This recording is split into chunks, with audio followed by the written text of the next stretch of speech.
Okay, note to self, never listen to music in a big haunted house thing with plenty of creatures inside that hate music, apparently. That's your house? 6 of us, renting. There's nothing going on. What's that? Nothing weird, nothing alien. There's something in here! Gotta be alien. Fascinating. Just an old house and a dodgy landlord. It's time to pay. Doctor Who on BBC One. Hi guys, Josh Lloyd here with another episode of My Thoughts. Today we're on episode 4 of Doctor Who Series 10, Knock Knock. Such a simple episode. So mostly again, going to be completely spoiler. That's not how you say it, is it? Full of spoilers. This will be full of spoilers, obviously, but I got my non-spoilery thoughts on it. It was a pretty good episode, a pretty fun, emotional episode, I think. I'm not sure if this is my favourite episode. Actually, it might be just my favourite episode thus far. Oh no, I have to go over it all over again, you know. That's not important. So anyway, so the episode starts with, Bill meeting a bunch of people which are just there to basically be, cannon fodder, more or less, the people to die, more or less. See, more or less, stop saying more or less. Expendable body number 1, expendable body number 2, etc., etc. The only person you have to be concerned about is Bill. So they're basically looking for a house, and they go over the place. They can find a small house, they don't like that. They find this other house that's next to a factory, they don't like that. Then they meet this old guy who was selling a big ass house, and they take it because it's big and definitely not haunted. So then, a guy goes in there, then he obviously gets killed off because, it's a haunted house, and you kind of saw it coming. Yeah, this episode was kind of predictable because it's like I know this kind of genre, which actually, this episode should have really came out during Halloween because it's definitely like a Halloween episode, I think. So, why release it in summertime and not in October is beyond me. And it's predictable, you can tell what's going to happen in this episode, especially for who's going to die first and who's going to die second. Well, I say die, but we'll get to that later. Then, Bill is moving in, and the Doctor helps out. He's basically just the transport. He's basically the moving van, so she can bring her stuff over there. And again, we get more cool interactions between Doctor and the Doctor and Bill in the TARDIS, where she finds out his species, and they have a pretty funny conversation about the dress wear of the Time Lords, and making fun of the name as well, thinking it's posh, and instead of the long hats they have the big collars, So I thought, that was funny, that was cool. And I like the Doctor is becoming more and more open now. I think when the season began, or series of a British, he became open again after the events of series 9. He hasn't. I'm guessing he's not told her about River yet. He also mentioned the generations, and they just wanted to dodge the subject altogether because we don't want to talk about generations until we actually get to the regeneration, which I think is the final episode of the series, or maybe it's the Christmas special. I have no fucking idea. Let me enjoy this. He sees the house and he does wait, this is your house for real? Don't think you see in a horror movie? Okay, he doesn't say that, but I was saying that. And then when the Doctor's interacting with the other kids in this episode, the other students, it's really fun and kind of hilarious with Bill trying to get rid of the Doctor and then calls him her grandfather. My brother, we were watching it, my brother was sitting right there, and as soon as she said, okay then, grandfather, I was like, he's the grandfather! He's the grandfather! Because the Doctor was a grandfather.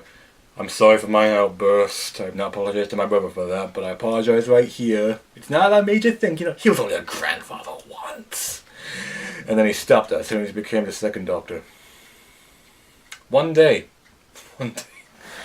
Anyway, that was just a fun little reference, and he really works well with the other kids. Like, Expendable Body number 2 obviously gets wiped out, and I didn't really care for him that much. But he's Scottish, so I guess I had to care. Oh yeah, I'm Scottish, didn't you tell? But it's the accent, right? What a guy! Yes, long story. Anyway, back to the point. Yeah, he's killed off. The doctor stays the night. They meet the landlord again. Which, you know my theory from last episode where I was like, the monsters this series are basically the misunderstood victims or something, and the human villain is basically the monster? Yeah, that's pretty much it, because he's the main villain. I mean, we don't even see the monster really until the last half of the episode, but we do have these other monsters that are basically termites or whatever the hell they're called. They haven't really got a name. The doctor called them a name. I just can't remember what he called them. So, yeah, but they were basically the monster's substitute for the episode that chased them through the house here and there. But really, it's the landlord that is really the main monster of the episode. And we'll get into the main monster afterwards. So yeah, according to their actions, the kids are picked off one by one.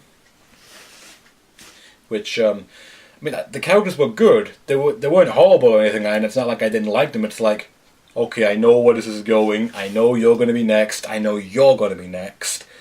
Especially when you do a certain thing when you're not supposed to, and oh, you just got killed. Well, I didn't see that coming.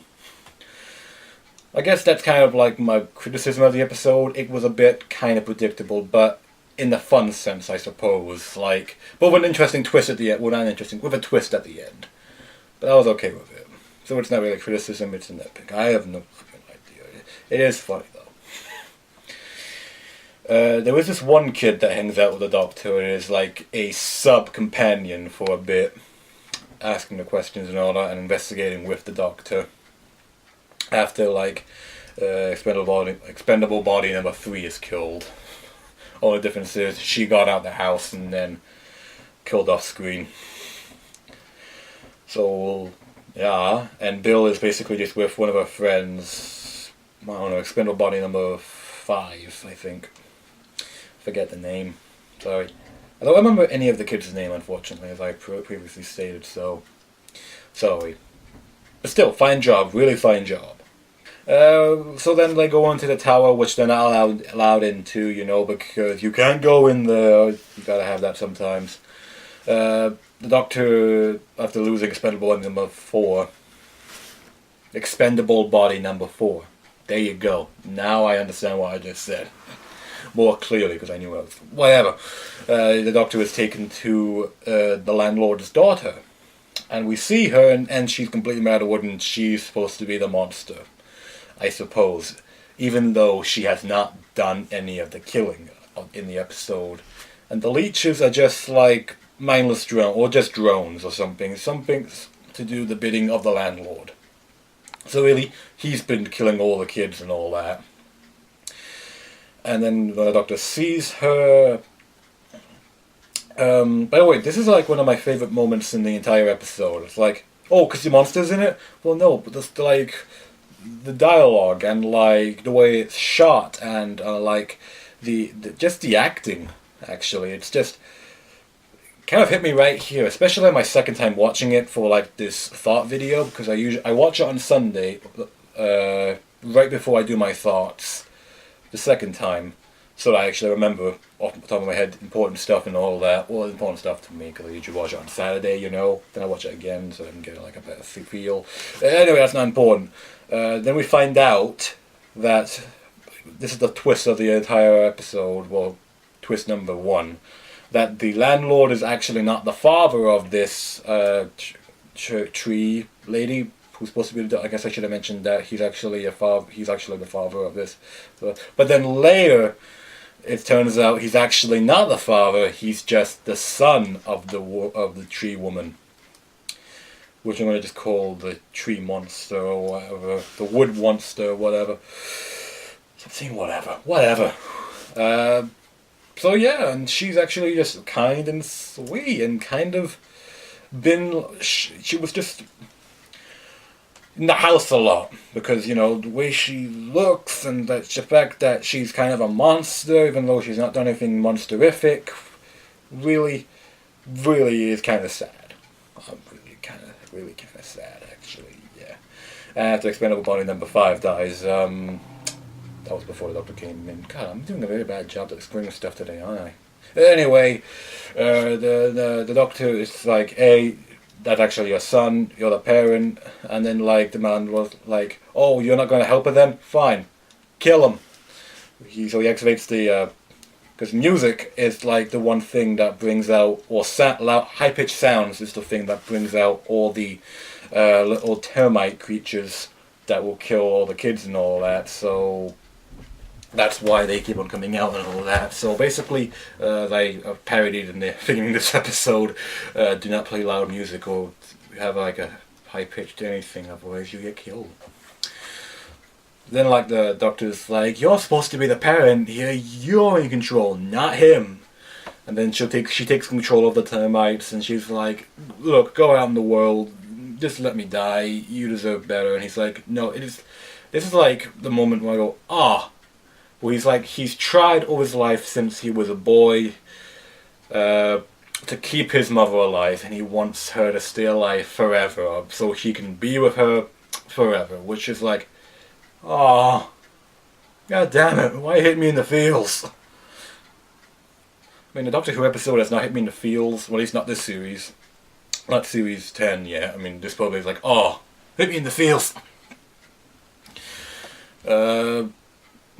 You know, it just tells us to cherish our mothers, more or less. And treat them right. And don't be murder psychopaths to just keep them alive longer. So then she ends up, like, killing his son and killing herself in the process as well. And it's just beautiful. And then, like, all the kids come back to life, more or less. Well, the kids that are born in all the kids in 2017, because they were killing kids years and years, and we didn't see them come back, so I'm guessing, like, it must have taken a couple of years to digest it all, I guess, because the house eats them more or less, so that she could live and stuff. You know what, don't think about it too hard. The kids come back, everyone's happy, everybody lives, except the people who had died years ago. Anyway, the house crumbles down, they have no house, and then we see the Doctor meet Nardelle in the vault, which is actually like, are we going to see who's in the vault? No, but I have a pretty good idea who it is now, judging by the way the Doctor talks to the person behind the vault, and the way that the person behind the vault, because they're on the piano playing music, and as soon as the Doctor says, like, and kids almost died, we hear, like, upbeat music, which is like, do you have Missy behind there? Because that's the only person I can think about that would actually do that. So my money's on it's Missy behind there, not John Sims' master. It's Missy. The Doctor and Nardelle found her. They, I don't know, she was injured or something, or they captured her, put her in the vault.